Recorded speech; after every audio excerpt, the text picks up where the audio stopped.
Welcome to Board Game Binge, the place where we bring you bite-sized, bingeable board game content from across the industry. I'm your host, James Staley, and in this episode, we're chatting with Dann Kriss from Power Gamers. Dan and his team recently launched the 10th anniversary of Tavern Masters, a resource management tableau building card game. Dan, welcome to the binge. How you doing, my friend? Thanks so much, James. It's great to be here. I'm doing great. It's great to come on board. I just want to do a quick shout out to our mutual friend, James Freeman, who connected us. So thanks to James for introducing us, and it's absolutely lovely to have you on board. Where are you joining us from, Dan? Are you in the States somewhere? Beaumont, Texas. Oh, It's sweet. down here near Houston. Yeah. And in the video, it looks like is it like a shop behind you or something? Like I'm seeing like a This is just my office part of my house. Oh, nice. It's got like a Yeah. very studio vibe to it. It does. It's actually got some track studio lighting for some reason. I didn't put it here. It just came that way. So So, when did you get into this industry, and kind of how did this whole journey start for you, Dan? well, if I was to go back in the Wayback Machine, Let's do it. I played board games with my parents as a kid, but it was always, Monopoly and that kind of thing, the most basic level. But Yeah. then Fireball Island came out, Hmm. and I managed to get a copy, and I fell in love. I mean, it was just so much fun having cards you could do and all that kind of stuff. And then fast forward a number of years to like 94, 95, and my friends and I, came across Magic the Gathering, and then from that point on, every time I saw the Magic card Fireball in my head, I always thought Magic Talisman stops a fireball, so. But no, I just had a love for gaming. And then as a teen, my friends and I like got into programming, and so we made a couple of games in QBasic. I mean, Oh, uh, that's an they, oldie. they Q Basic. My gosh, yeah. yeah, well, we were like young teens, so they never really went anywhere, but we made a couple of cool things. But anyway, my love for making games just always stayed. I came up with a couple of different, magic ideas, like magic variations and stuff, and then, a few other ideas here and there. And then probably about 2007, after I got remarried, like we just started kicking around ideas for games and stuff, and just kind of went from there. Now, Start what were you doing as a day job? Like, what was your kind of career that was in kind of in parallel to this? Well, so I have a work history, but I've been disabled since Mm, 2001. Like not as far as the government sees it, but as far as physically being unable, that's me. So yeah. I've been trying for a long time to build an industry or something that I could do from home. So then the gaming industry has now been kind of your core focus, and is that the case? Yeah. It is. It's my daily, and it has been since I think 2011, 2012. Yeah. We started Dann Kriss Games in 2013, and that went for a while, but then pandemic and the various, like personal issues dealing with my mom and stuff. Yeah.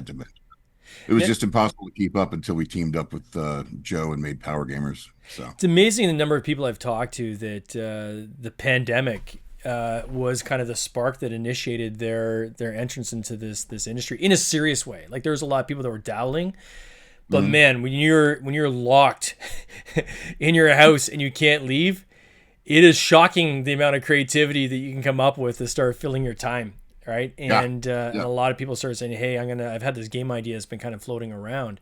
I'm gonna use this to start kind of exploring this a little bit further and kind of building it out." Have you been involved with like narratives and like story creation and so forth? Like we're gonna get into Tavern Masters in a second, but I gotta imagine that there's some kind of a background there or some kind of an interest or passion you've had over the years in terms of storytelling or Well, absolutely. I mean, I absolutely love storytelling in all its forms. I'm a huge cinephile. Like I love movies and yeah. stuff like that. I mean, I always loved reading books and stuff too. Sadly, these days, I guess I'm just so old and weary that I sit down and start reading a book and I get so comfortable I drift right off, you know? So, but I mean, I've just always loved storytelling, and that's why I loved making games. That's why I loved acting. That's why I loved making movies, all that stuff. I mean, it's just always been a passion of mine. Was it always And like focused you on say, like fantasy and things like that? not always, but fantasy is definitely my dear love. You know, Hmm. I absolutely love fantasy, and the fantasy world that we've been working on for like the past 20 or so years now certainly goes to show that kind of thing. I mean, it's just our main passion. But I mean, we love sci-fi, we love all kinds of different genres and whatnot. Yeah. So, Now I know but Tavern Masters has been is like the 10th anniversary, but the initial Tavern Masters. So are you the originator of the original Tavern Masters, or where did this all kind of start? I've been making games, like I said, since about 2007, and then I just keep coming up with new prototypes, and I would just play them. We've got tons of different games. Hmm. But we finally decided with the advent of Kickstarter back in like the early 2010s, we thought, hey, maybe we could make this work. And so we started with my little game, Cthulhu the Great Old One, which was a little card game that kind of grew as we were doing it, which was not a great thing, but still, anyway. But it gave us our introduction to Kickstarter, and Mm. getting those things going. But Tavern Masters was I'd come up with this other game called Moonrise Village, and I liked how the mechanics are working, but I wasn't liking the theme and that kind of thing. And so some friends of mine and I sat down and we kicked around ideas, and then we came up with the idea of what if you're in a tavern like every adventuring party does, but instead you're running the tavern. And so it Mm. kind of went from there. And did you, when it was first kind of created, did you do it on Kickstarter? Yeah, Yeah. we did Tavern Masters on Kickstarter. It was we actually did two Kickstarters for Tavern Masters because we did the first one, and then when it succeeded, we had then managed to get into distribution with impressions, and so we actually needed a bunch more copies. So we did a second Kickstarter to try and make the print run bigger, which also succeeded. And then we've had a couple of like follow up expansion Kickstarters and whatnot that came up with expansions back in the day, Yeah. Now and then the 10 new. now this was 10 years ago. So what was Kickstarter like back then when you first started? Well, it was a lot more of a close-knit community, especially among like board game makers and like gaming stuff. And there was a lot of people that were like, it was very common and popular in the culture for people to cross-link and cross-promote with other campaigns and stuff. Hmm. That's one of the things that I think that Kickstarter has lost out on a lot. But then again, how many people cross-promoted with someone else that was really a scam or that ended up failing and flopping and losing people's money, that kind of thing. So it's kind of the trade-off of the early days and the lack of wisdom, from having no previous experience of what the thing was to, as it evolved, guardrails were put in place and personal guardrails were put in place. Mm.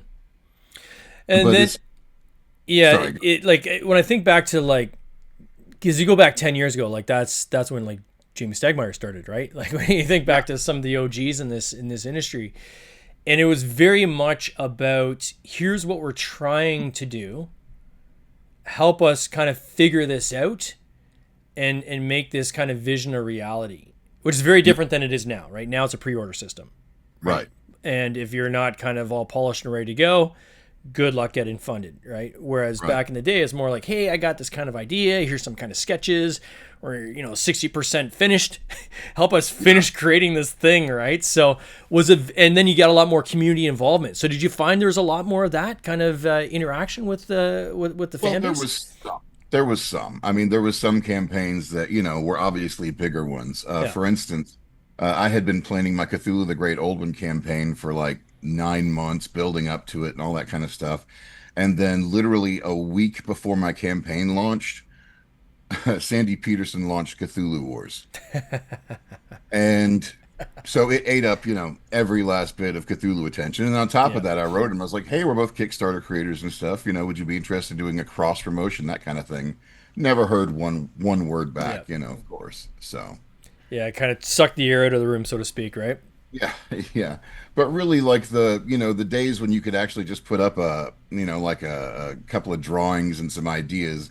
That was pretty much like 2009, 2010, somewhere in there. I don't remember the exact dates, but it Yeah. was it was way earlier, like maybe 2011. I don't know. But by Mm. the time 2013 when we were getting on Kickstarter, like there was already definitely some shift already, and Yeah. then the community grew bigger, and it got to the whole pre-order system pretty quickly. Yeah.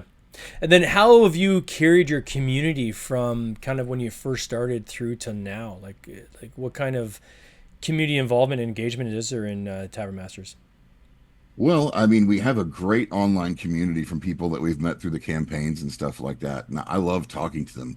And frequently I'm always trying to post stuff to, show them what I've been working on, get them excited about stuff. But I've never been like 100% great about that because I have just ADHD. It just keeps me, like as a publisher, I'm sure when you're wearing 12, 15 different hats anyway, but like I love interacting with the community, but most especially when I go to the cons and I get to see them in person, or when we're doing some events like up in Houston. We have a great group of people that are just huge fans of the community and are the community, and we've been so blessed there. Like every time I go back to Alcon, which is at Rice University, that's like our home convention, Mm-hmm. like we've been going there since before we were a company.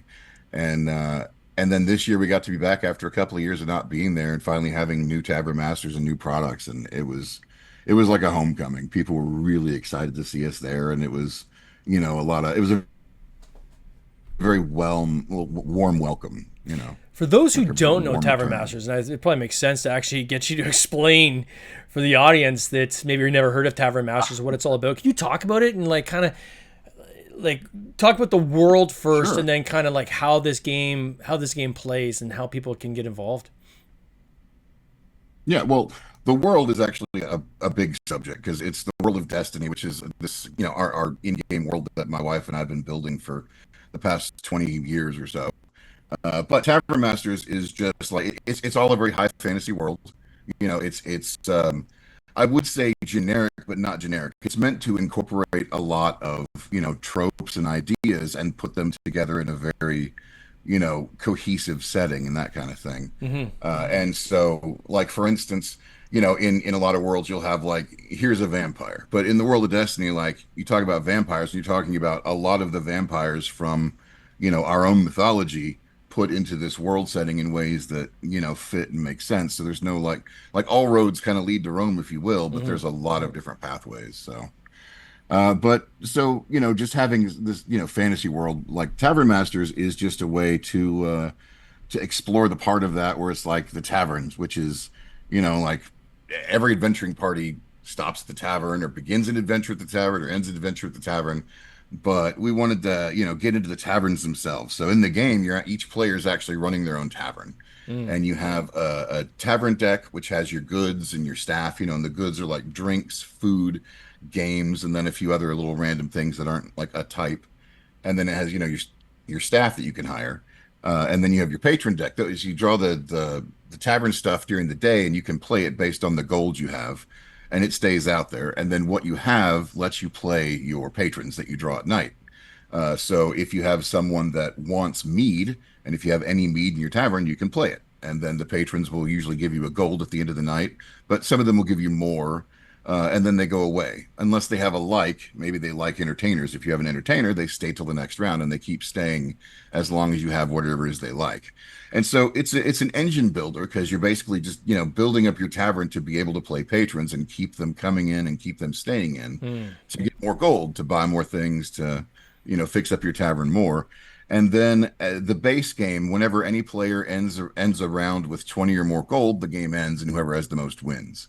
So, but one of the things that I love about it is that all the rounds, all the phases are simultaneous. So like it's day phase, and everyone, they've got their day goods, and so they're buying stuff and they're doing stuff, and then everyone just lets everyone know when they're ready, and they move on.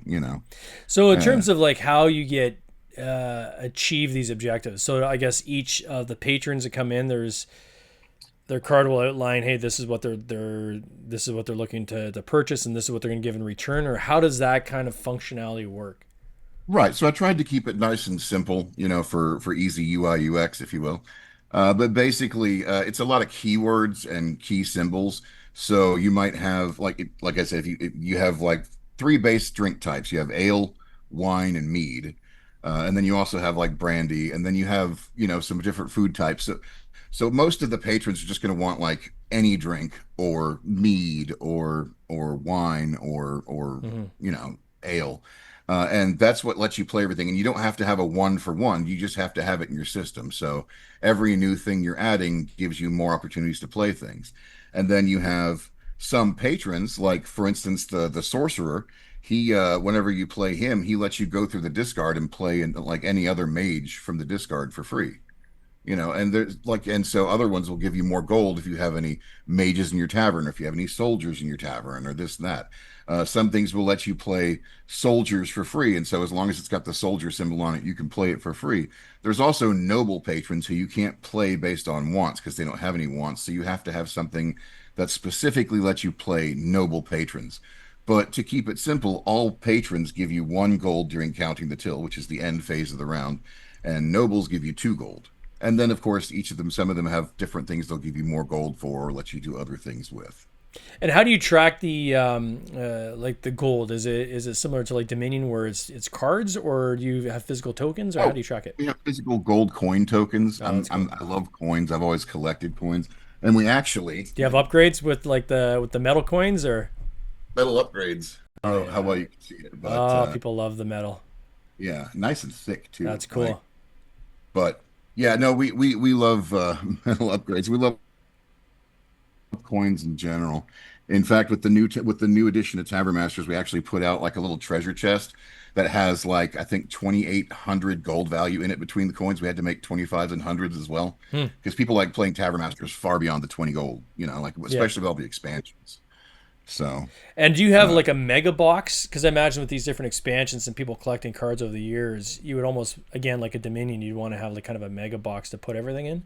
right. Actually, we're working on that one right now. That's going to be the Innkeeper expansion, which the Mm. Innkeeper expansion I developed some years ago, but it's the first mega expansion. Yeah. It's not that big in general, but the big box is going to fit, all the expansions too. So you'll be able to, store all your other expansions and whatnot in there because there's already a number of expansions as as it is. So. So talk to me about the 10th anniversary edition. So what is a 10th anniversary edition, and kind of what does it bring to the table? Well, the 10th anniversary edition, we kind of took a look at it. We wanted to, get it looking a little more in line with what my initial vision had been. Mm. And so we changed up a lot of the illustrations and whatnot. We changed up all the illustrations, but we kept like the card backs and the card faces and stuff, like the frames. We kept all the symbology the same so that people didn't have to like buy a new copy or something. I hate that when people are like, "Oh, we made a new edition, buy it all again." Like, Yeah. no, everything had to work. So, but just kind of fixed it up more. We switched out the plastic tray that hadn't gone so well, like it wasn't made to proper specifications originally. So we actually just did a different inlay that fits a Hmm. lot more cards and all the tokens and stuff.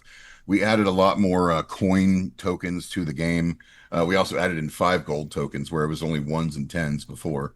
And just generally kind of, fixed it up a little bit. But at the same time, all the cards are still the same as the previous ones. Like there's a few that have a little errata where, like, the Dairy Maid lets you play any cheese for free, but now she lets you play any cheese or dairy for free, Mm. because there's more dairy cards that come up and that kind of thing. And so like the baker lets you play any bread or pastry for free now rather than just bread. So, So but I this mean, has allowed people to get into the game who maybe weren't part of the initial kind of platform. Now they get the kind of the base platform again, and then they yeah. can start building from there. Is that kind of the general idea? Right. Yeah. It was also to just have more copies because we had initially made 3,000 copies of Tavern Masters and then we sold Wow. out of them. So, yeah, I mean, we sent some out for review and stuff like that. There was a couple I gave away, but, still we basically sold out. We only had to think about like 8 copies left that were more ding and dent and a couple Hmm. signed by the time I teamed up with Power Gamers. And so, you Yeah. know, And then talk to me about the Power Gamers team up. So what is that, and how did that come about? Well, so about a year and a half ago, well, no, I guess it was about 2.5 years ago now. One of my initial fans from the first run of Tavern Masters when we were going out showing it off, I had met this gentleman named Gary at a convention, and it was literally like there was 8 of us there. It was a very small designers convention, and he just happened to show up to have fun because it was his usual comic shop. but he ended up falling in love with Tavern Masters. He and his son were there playing, and so he was actually the first person that asked me to sign a copy of the game, and I did. So fast forward, this was probably like 2017. Fast forward to 2024, and I get this phone call from Gary because we kept in touch or whatever, and I love talking to people that love the games and stuff, and try and get to know them and be friends. Hmm. So anyway, he had been talking to some of his business partners. They have a booth, or they have a couple of booths up at the Texas Renaissance Festival, which is a big Renaissance festival Hmm. down here in Texas. And so Joe, my new partner, he was one of the business people. He owned the one booth, and they were buying the second booth together.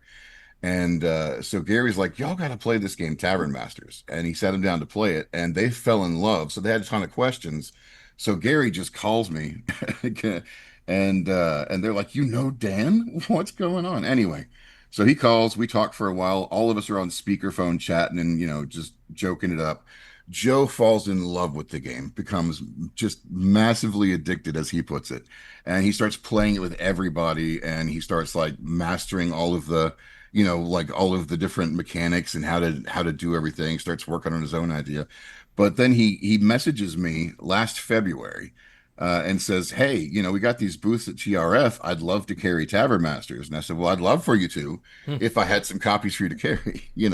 All I've got left is a couple of expansions and some other smaller games, but you can't really sell expansions if you don't have the base game to sell. So he's like, "Well, what do we need to do for that?" And I said, "Well, I need a business partner." Yeah.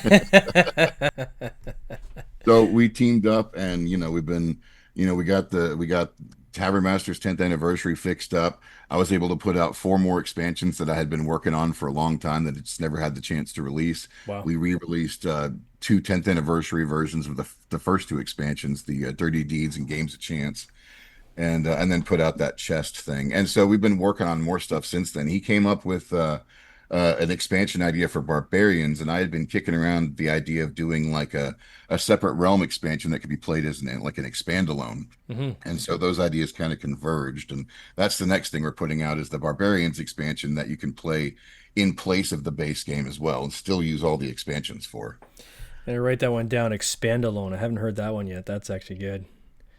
People have been using it in the industry. That's where I heard it Have they? from. Yeah. Yeah, Yeah, it's like a standalone expansion, but right. expand alone. That's great. That's fantastic. The Yeah. Do you have any fans that are contributing? Because I know it's like these types of games. Typically, there's the fandom as it grows. People start homebrewing and start coming up with their own characters or maybe their own situations and so forth. Their own expansions. Oh Yeah, yeah. is there? Have you kind of encouraged that, and then how has that been leveraged kind of within your ecosystem? Well, so from the very beginning, I said, hey, if you have ideas, let me know. I'd love to put whatever ideas I can, in play, Hmm. kind of thing. That makes sense. And but people come up with ideas, they don't always say anything. But when we came out with the Tavern Masters 10th anniversary, like a couple of people had said, "Hey, what if you do this?" And hey, I've had this idea for that. But when we did 10th anniversary, all of a sudden people came out of the woodworks and were like, "Hey, we've been playing this game for years, and we even have our own expansion like this." And another group, we have an expansion for this idea. And some of Joe's friends were like, "Oh, hey, we got ideas for this too." And so we've we've actually fielded like I think nine different expansions just since the 10th anniversary alone that we've been talking about or whatever.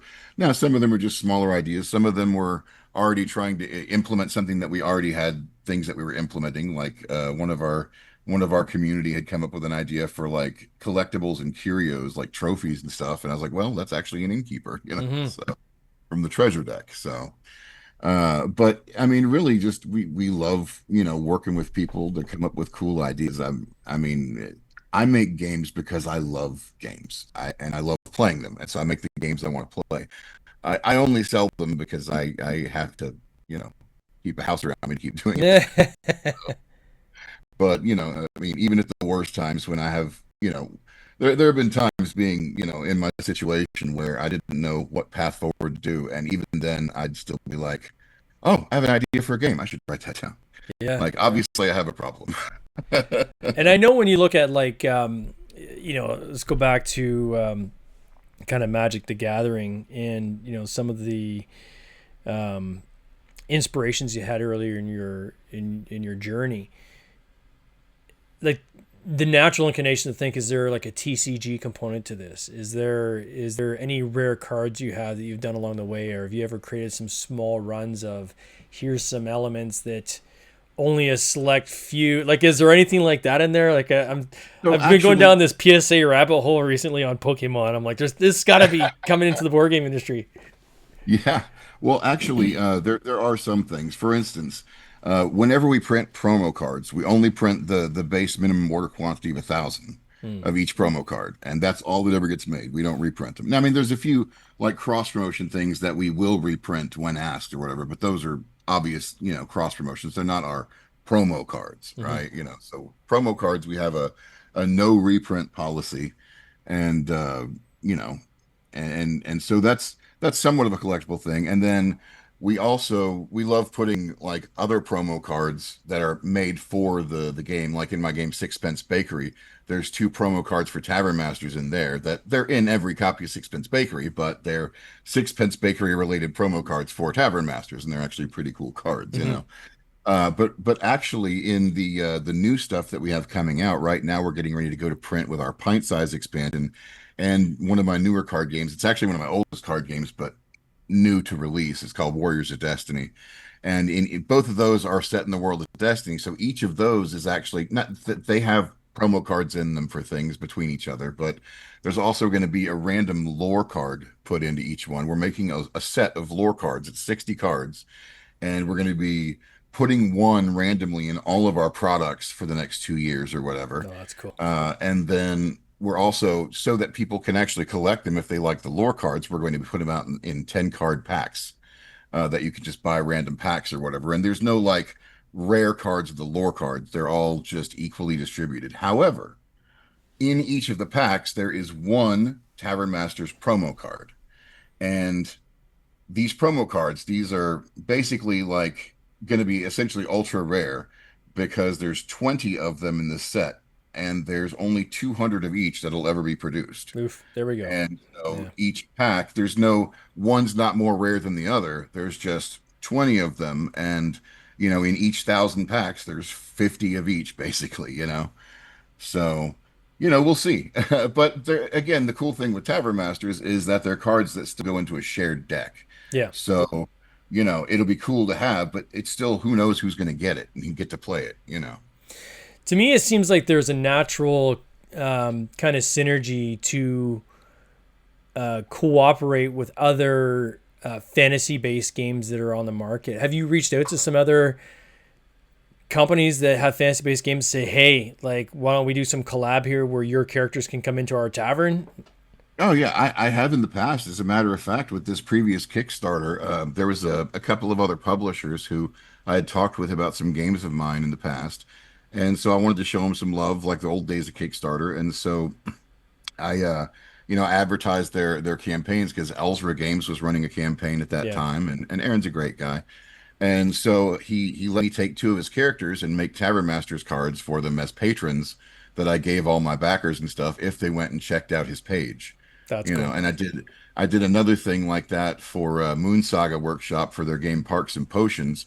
I made two characters from their game as promo cards if people went and checked out their thing. And also for Outrun the Bear, my buddy Sam's a great game. Outrun the Bear is a lot of fun. Yeah. He's actually let me play around with some ideas for his expansion. So, but yeah, so I love doing cross promotions with other people. We actually out of the Renaissance Festival, Joe had a lot of his friends out there that have booths as well, and so he worked with them to make promo cards, and we did a scavenger hunt Hmm. to where like if people came up and they got the game and they could find out at the scavenger hunt, if they went around and got like 8 of the cards from the list, they could come back and get a free promo pack from the big chest. And then if they went out and got the rest of the cards from the scavenger hunt, they could come back and get another one. So, No, that's cool. We're like, what's the overall kind of vision for you now? Is it to keep going like full steam ahead on Tavern Masters till you get to the 20th anniversary, or is there going to be other worlds, other games that you're working on, or kind of what's the overall plan? we've got a lot of games that I've made that are bigger games, Mm, but we're gonna keep working with Tavern Masters because we still got tons of ideas for it. It's definitely one of our favorite games. yeah. But my big sandbox adventure game, Realms of Destiny, is my favorite game. Period. I think people will enjoy that, and we're gonna keep trying to put out just like I said, I've got literally hundreds of games, dozens that are ready to go on the shelf. And I just gotta do up the layouts for them. So. Oh, that's But yeah, we're amazing. just going to keep working at it as much as we can do.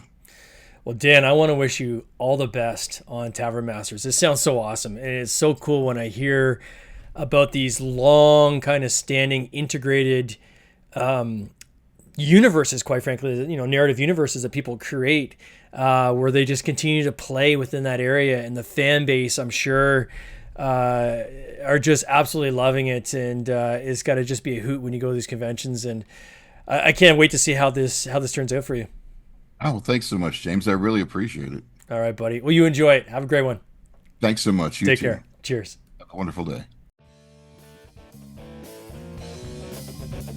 This has been an episode of the Board Game Binge podcast, hosted by James Staley, produced by James Staley and Mike Bruner, with original music by Nick Smith. If you would like to watch these interviews live, simply subscribe to our YouTube channel, Board Game Binge, and you'll get access to live interviews, giveaways, and interesting board game content from across the industry. I can't wait for you to join us. See you next time.